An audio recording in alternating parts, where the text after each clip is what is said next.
नमस्कार। आज हम डेरेन हार्डी की किताब कंपाउंड इफेक्ट के कुछ बहुत ही दिलचस्प विचारों पर बात करने वाले हैं। हाँ, ये किताब असल में इस बारे में है कि कैसे रोज के छोटे छोटे मतलब लगभग अनदेखे से फैसले हमारी जिंदगी में धीरे धीरे बहुत बड़े बदलाव ला सकते हैं। इसे समझने का एक अच्छा तरीका वो बर्फ के गोले वाला उदाहरण है ना। जी जैसे पहाड़ से लुढ़कता छोटा सा गोला नीचे आते आते कितना बड़ा हो जाता है। बिल्कुल, धीरे धीरे पर लगातार। हाँ, तो आज हम इसी सिद्धांत की थोड़ी गहराई में उतरेंगे, देखेंगे कि ये रोजमर्रा की जिंदगी में कैसे काम करता है। चलिए शुरू करते हैं।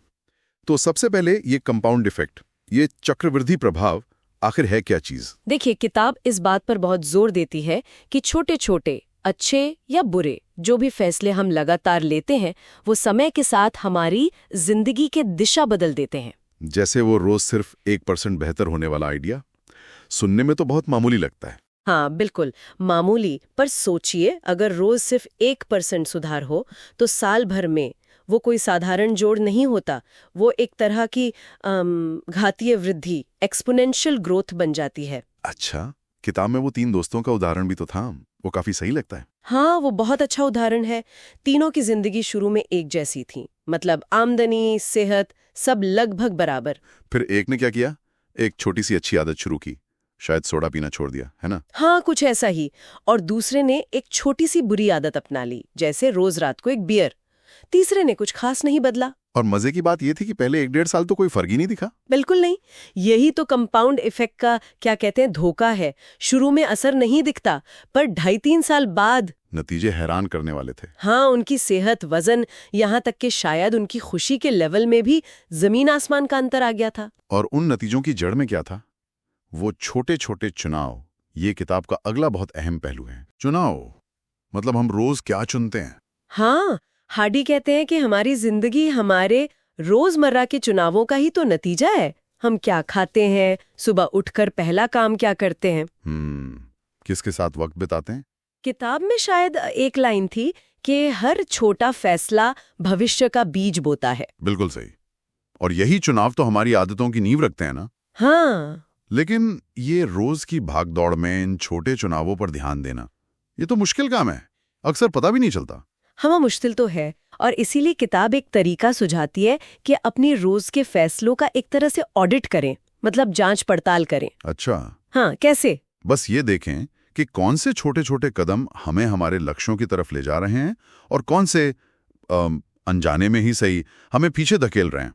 ये जानना, ये जागरूकता ही पहला कदम है। समझ गया। और इन चुनावों से ही जुड़ा है फिर आदतों का मामला।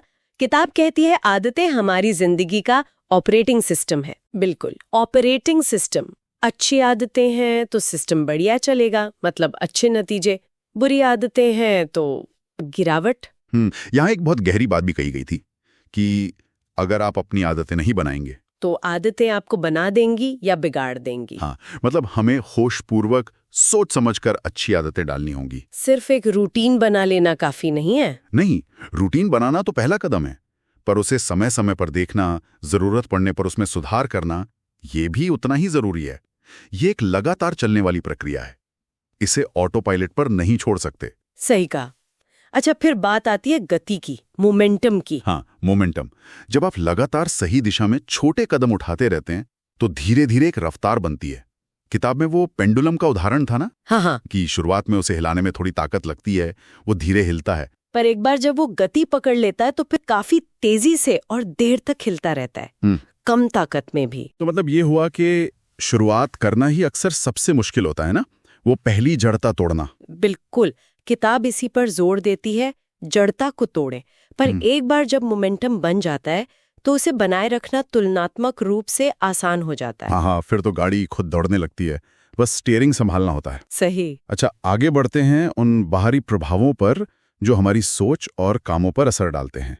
किताब ने 3 मुख्य चीजें बताई थी। हाँ, 3 मुख्य प्रभाव। पहला, हम किस तरह की जानकारी अपने अंदर लेते हैं, क्या पढ़ते हैं, क्या सुनते हैं, मतलब किताबें, लेख, पॉडकास्ट वगैरह। दूसरा था हमारी संगत, हम किन लोगों के साथ उठते बैठते हैं। हाँ, और तीसरा हमारा माहौल, जिसमें मीडिया, मनोरंजन, ये सब आ जाता है। इसमें वो बात बड़ी सोचने वाली थी कि आप उन 5 लोगों का औसत होते हैं जिनके साथ आप सबसे ज्यादा समय बिताते हैं। ये बहुत महत्वपूर्ण है। ये सिर्फ कहावत नहीं है, हम अनजाने में ही अपने आसपास के लोगों के व्यवहार, उनकी सोच, उनकी आदतों को अपनाने लगते हैं। तो मतलब अपनी संगत बहुत सोच समझकर चुननी चाहिए। बिल्कुल। और नकारात्मक प्रभावों से, चाहे वो लोग हों या मीडिया, उनसे दूरी बनाना फायदेमंद है। प्रेरणा देने वाली जानकारी और अच्छा माहौल ये हमें सही गति बनाए रखने में मदद करते हैं। और फिर आता है सबसे मुश्किल पड़ाव, या कहें असली परीक्षा। वो है मुश्किल हालात में भी टिके रहना। हाँ, जब चीजें मुश्किल होने लगती हैं या नतीजे दिखने बंद हो जाते हैं। बिल्कुल। किताब कहती है कि ज्यादातर लोग यहीं पर हार मान लेते हैं। यहीं कंपाउंड इफेक्ट का जादू रुक जाता है उनके लिए। असल चीज तो यही है, जब दूसरे रुक जाते हैं तब भी चलते रहना। शायद यहीं से वो बड़ा अंतर पैदा होना शुरू होता है। हाँ, किताब के अनुसार सफलता की कुंजी यही है, थोड़ा ज्यादा करना, जब दूसरे छोड़ दे तब भी थोड़ा और देर तक टिके रहना। वो जो अतिरिक्त प्रयास है वही समय के साथ चक्रवृद्धि ब्याज की तरह बढ़ता है। बिल्कुल। तो अगर हम पूरी बात को समेटें तो मुख्य सबक क्या निकलते हैं? पहला तो ये कि रोजाना छोटे सकारात्मक सुधारों पर ध्यान दें। हाँ, और ये समझे कि तुरंत नतीजे न दिखें तब भी असर हो रहा है, वो जमा हो रहा है। अपनी आदतों को एक लंबे समय के निवेश की तरह देखें। और अपनी संगत, अपनी जानकारी के स्रोत, इन्हें सावधानी से चुनें, क्योंकि ये आपकी गति को बढ़ा भी सकते हैं और घटा भी सकते हैं। और सबसे जरूरी, धैर्य रखें, जल्दी हार ना माने। हाँ, क्योंकि कंपाउंड इफेक्ट कोई जादू की छड़ी नहीं है, ये मैराथन है, 100 मीटर की दौड़ नहीं।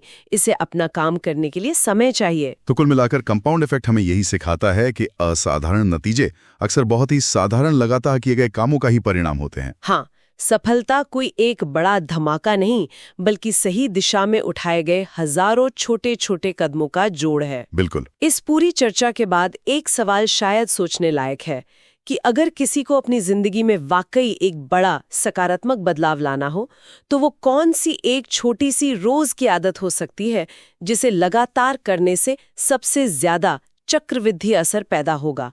वो एक चीज क्या होगी?